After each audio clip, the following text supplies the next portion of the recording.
ャップしたままやったよかったわこれしてた何も見えてへんみたいな壊れてるんやないかいわかんやろ離れといてやこれは真正面しか見えてへんから周りは見えてないから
これ潰れへん。なかなか切った。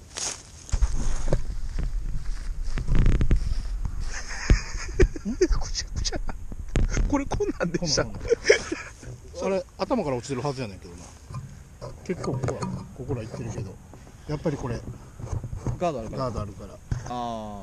これプロペラも結構強い。強い。だから落ちたな、ほんまよ。落ちたな思ったらモーター切るんやんか。せやないと、ああ。落ちてからでも回ってたらなんかに当たったらボッポロになってしまうから。こいつらむっちゃすごいんやで。何それ。ローターがいる。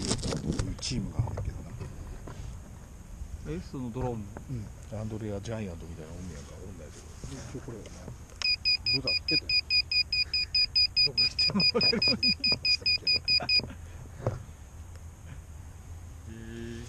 どうなんですか。こう見てみる？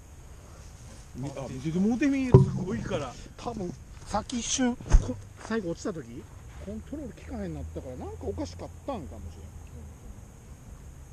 れん。離れとこ。だから目視でしか飛ばせへんからもうその辺しか飛ばさない。見えてる？見えてます見えてます。日浦さんや。日浦さん。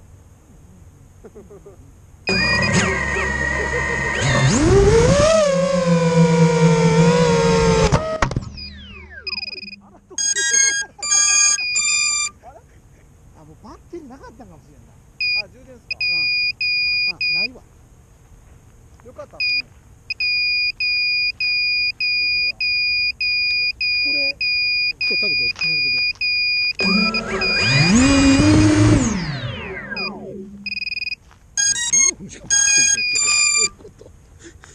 放電してたんかな。ここってバッテリーの時間出るんですか。